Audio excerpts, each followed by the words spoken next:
እስላም የመጀመሪያው አያ የወረደው እኮ ኢቅራ ነው። የመጀመሪያው አንብብ ነው። የመጀመሪያው ማንበብ መጽሐፍ መሆኑ ብቻ ሳይሆን ኢትዮጵያ ውስጥ በሁላችሁም አካባቢ ቀለም እየተበጠበጠ ጣውላ ላይ ገጠር ሲባል ገጠር አይደለም፣ የመጨረሻ ምንም አይነት መኪና አይቶ የማያውቅበት አካባቢ ሰው የሚማረው የሚቀራው በጣውላና በቀሰም ነው። ታውቃላችሁ፣ በጣም ከፍተኛ የሆነ አታችመንት ነው ያለው በትምህርትና በእስልምና እምነት መካከል። አንዴ ወደ ባሌ ሄጄ ድሬ ሸከና ሁሴን ያለው መስጂድ ጋር ያሉ ሰዎች ሲነግሩኝ በድሮ ዘመን ድሬ ሸከና ሁሴን በ60 ቋንቋ መድረሳዎች ቁርአን ያስቀሩ ነበር። በ60 ቋንቋ አሉ።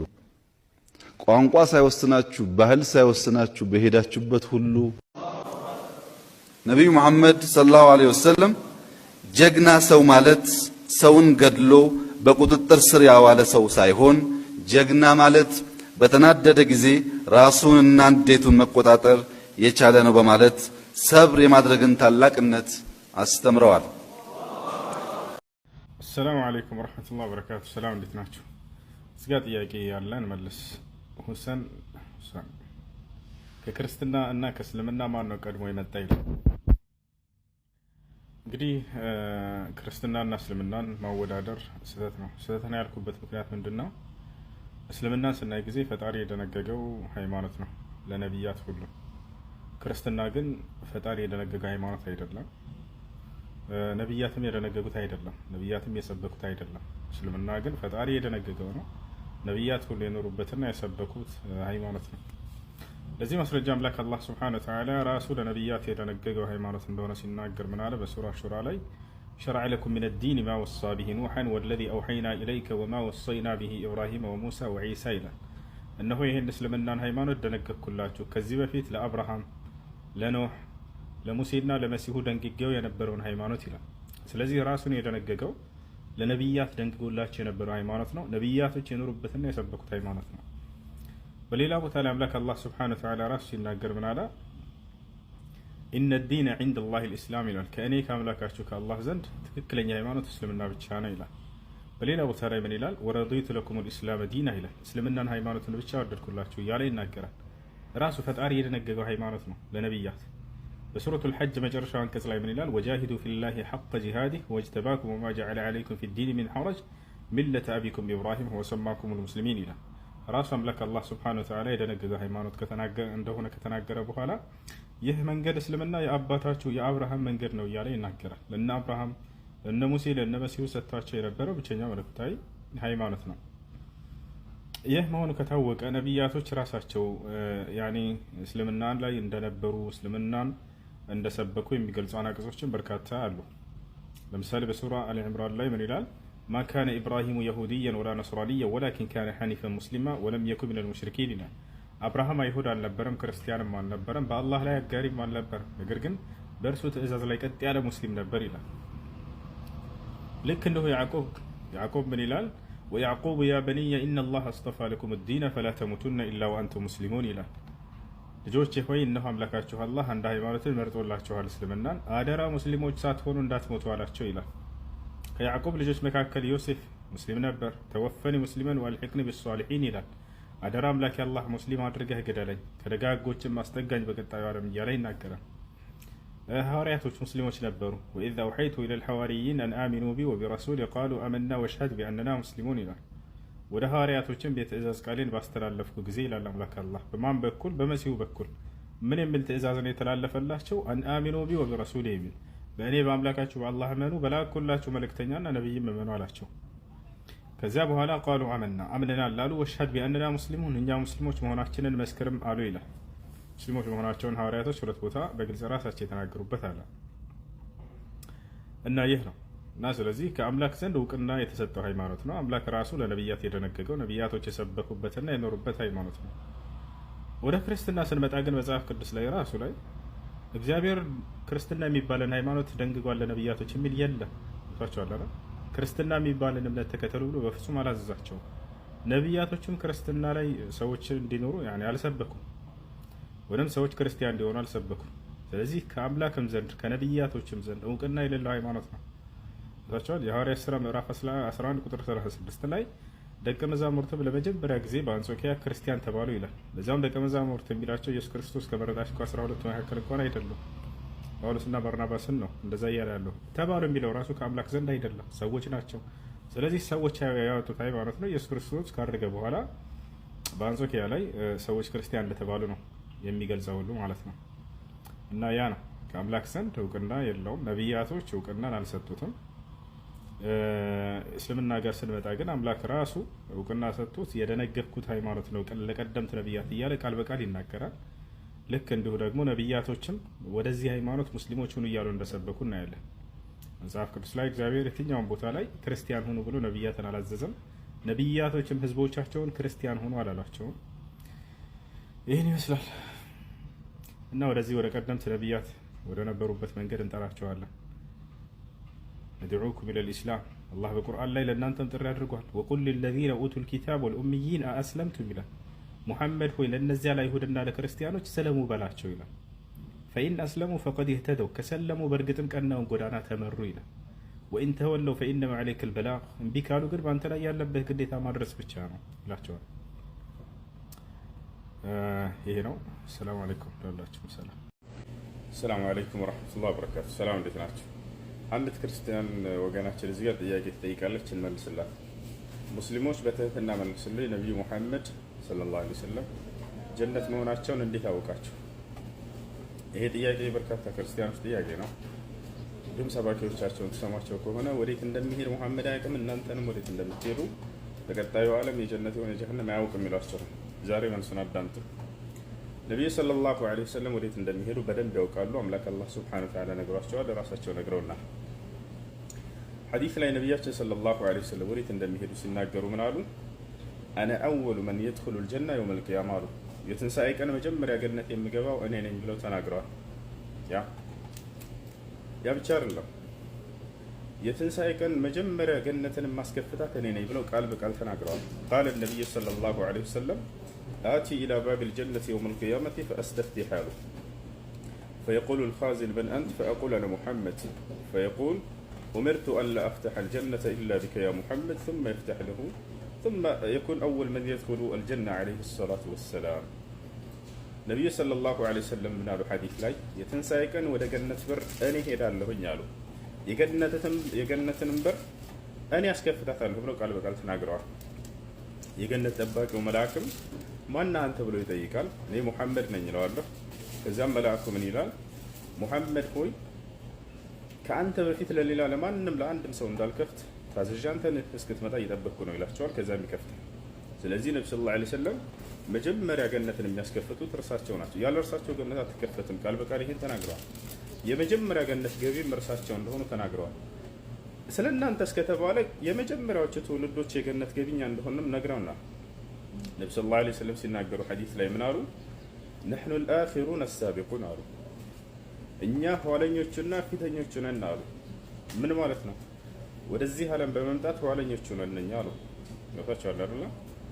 ከሁሉም ትውልድ አልፏል። ከኛ በፊት የአብርሃም፣ የኢስሐቅ፣ የያዕቆብ፣ የመሲሁ፣ የነ ሙሴ ትውልዶች አልፈዋል። በቀጣዩ ዓለም ደግሞ ፊተኞቹ ነን አሉ። ከነዚህ ካለፉት ትውልዶች ሁሉ መጀመሪያ ገነት የምንገባው የኔ ትውልዶች ናቸው ብሎ ነግረውናል። ገብታችኋል?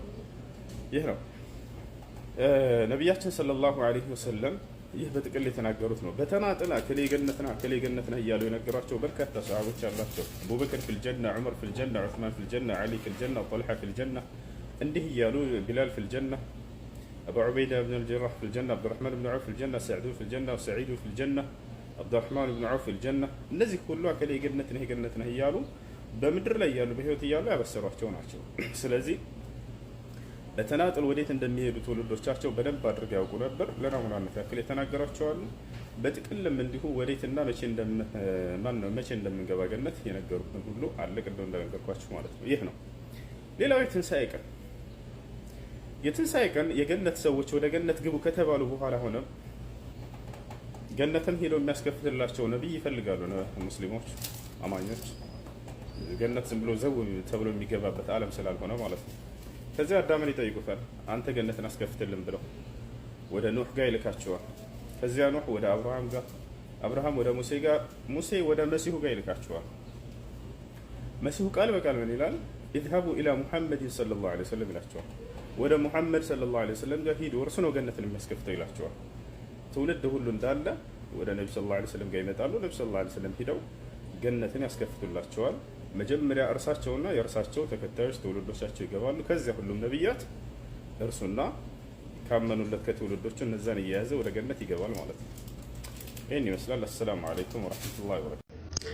የነቢዩ ሰለላሁ ዐለይሂ ወሰለም ስሞች 5 ናቸው። ሊ ኸምሰቱ አስማ አሉ ነቢ ሰለላሁ ዐለይሂ ወሰለም፣ እኔ 5 ስሞች አሉኝ አሉ።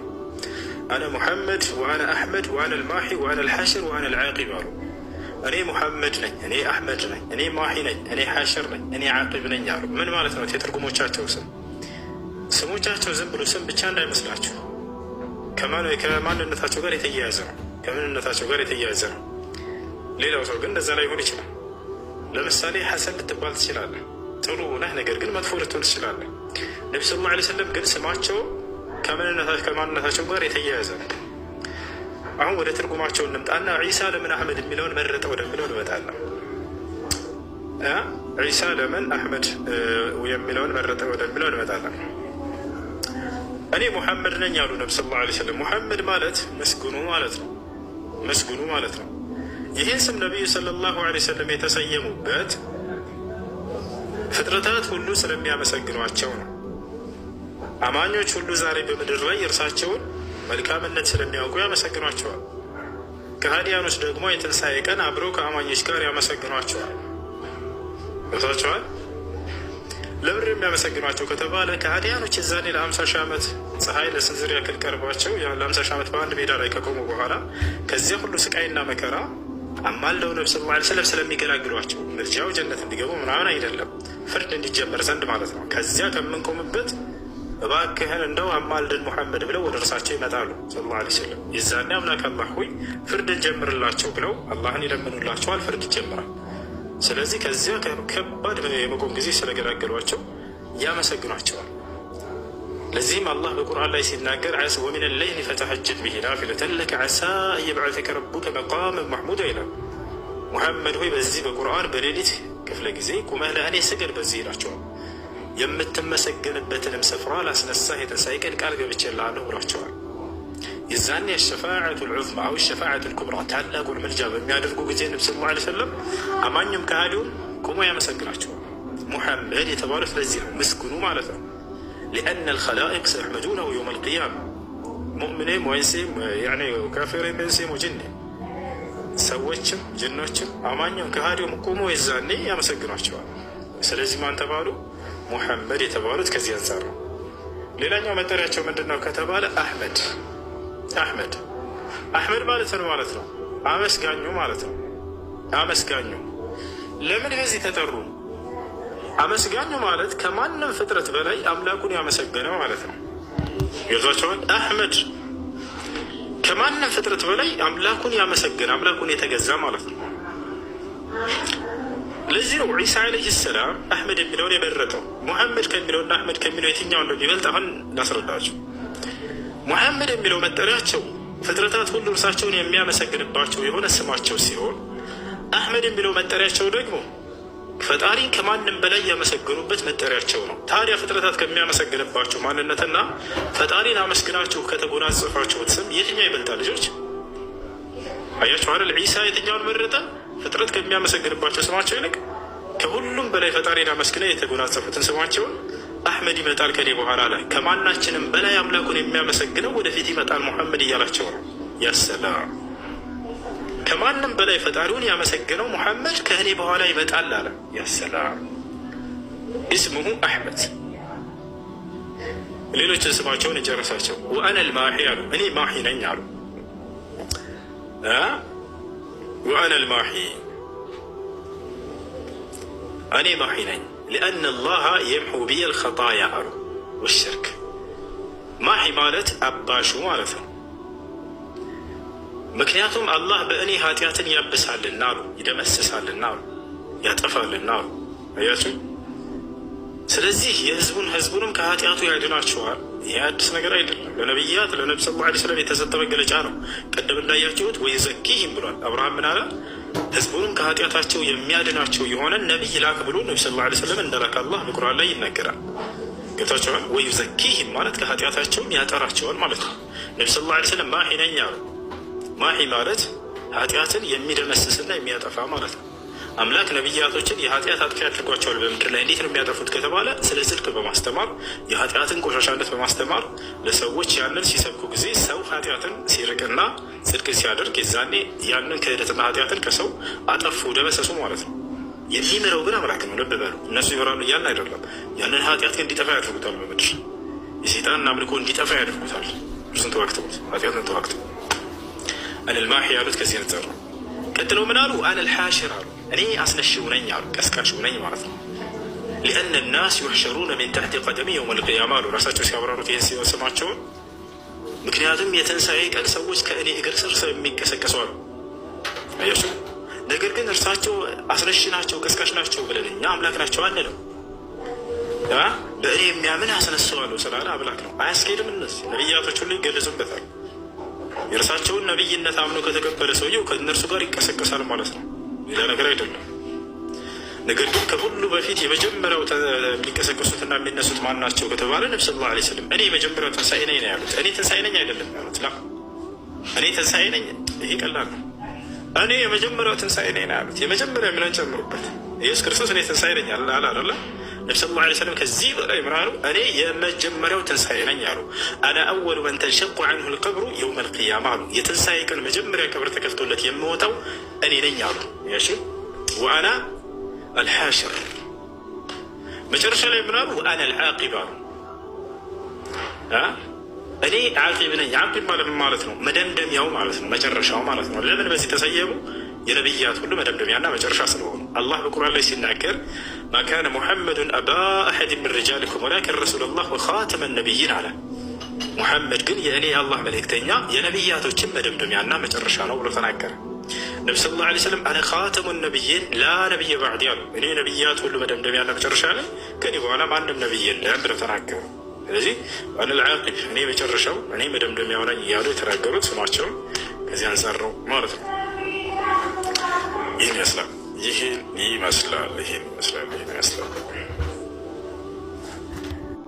ሰላሙ አለይኩም ወራህመቱላሂ ወበረካቱ። ሰላም እህታችን እዚህ አንድ ጥያቄ ትጠይቃለች። ምን ትላለች? ሁሱ ወንድሜ ሴት ልጅ ማረድ ትችላለች እንዴ? አዎ ሴት ልጅ ማረድ ትችላለች። በቁርአንም በሐዲስም ላይ ሴት ልጅ ማረድ አትችልም የሚል አንደኛ የለም። ስለዚህ ወንድም ሴትም ማረድ ይችላሉ። ሁለተኛ በነቢያችን ሰለላሁ ዐለይሂ ወሰለም ጊዜ አንዲት ሴት አርዳ ነቢያችን ሰለላሁ ዐለይሂ ወሰለም ተጠይቀው እንብላ ወይ ብለው ጠይቀዋቸው አዎ ብሉት ብለዋል። መዲና ላይ የሚገኝ አንድ ሰሃባ ነበር። አንድ ሴት አገልጋይ ነበረችው። ያቺ ሴት እንደ አጋጣሚ ፍየሎቿን እየጠበቀችለት እያለች አንዷ ፍየል ልትሞት አለች። ቶሎ ብላ ባገኘችው ስለት ቢስሚላህ ብላ አረደች። ከዚያ ለሰውየው አመጣችለት። ሰውየውም ሄዶ ነቢያችን ሰለላሁ ዐለይሂ ወሰለም ነገራቸው። ሴት አርዳ አምጥታለች ነበር ልብላ ወይ ሲላቸው ነዓም ኩልሁ ብለውታል። አዎ ብላት ብለውታል። ስለዚህ ሴት ልጅ ማረድ ትችላለች። ሰላም አለይኩም። ጸጉሬን ቀለም መቀባት ፈልጌ ነበር እንዴት ይታያል ትላለች። ጸጉር መቀባትን በተመለከተ እስልምና ሃይማኖታችን ምን ብሏል የሚለውን ሙሉውን እንመልከት። ጥቁር ከለርን ከልክሏል ሃይማኖታችን። ነቢያችን ሰለላሁ ዐለይሂ ወሰለም ጥቁር ከለርን ወይንም ማጥቆሪያን አትጠቀሙ ለጸጉራችሁ ብለዋል። ወጀኒቡ አሰዋድ ብለዋል። ጥቁር ከለርን ራቁት ብለዋል። ሌላ ቦታ ላይ ምን ብለዋል? ሰየእቲ ፊ አኺር ዘማን ቀውሙን ሚን ኡመቲ የኽዲቡነ ቢሰዋድ ፈሃኡላ ላ የጅዱነ ራኢሐተል ጀና ብለዋል። የቂያማ ቀን ሲቃረብ ዕለተ ትንሣኤዋ ስትቃረብ ከኡመቶቼ ከህዝቦቼ የሆነ ሰዎች ይመጣሉ። እነዚያ ሰዎች ጸጉራቸውን ጥቁር ቀለም ይቀባሉ። እነዚህ ሰዎች በፍጹም የጀነትን ሽታ አያገኙም ብለው ተናግረዋል። ከዚህ ምን እንረዳለን? ነቢያችን ሰለላሁ ዐለይሂ ወሰለም ጥቁር ከለርን ወይንም ማጥቆሪያን ለጸጉራችን እንደከለከሉ እንረዳለን። ስለዚህ ጥቁር ከለር በጣም የተከለከለ ነው። ጥንቃቄ አድርጉ፣ እሱን እንዳትቀቡ ማጥቆሪያ። ከዚያ ውጭ ግን ይቻላል። ከዚያ ውጭ ይቻላል ትችላላችሁ። ታላላቅ ዑለሞች እነ ሼኽ ኢብኑ ባዝ እነ ኢብኑ ዑሰይሚን ሁላቸውም ተጠይቀው የመጣው ሐዲስ ላይ ጥቁር ከለር አትጠቀሙ የሚል ነው፣ ከዚያ ውጭ ይቻላል ብለዋል። ግልጽ ነው አይደለ? ይህን ይመስላል። አሰላሙ አለይኩም ወራህመቱላሂ ወበረካቱሁ።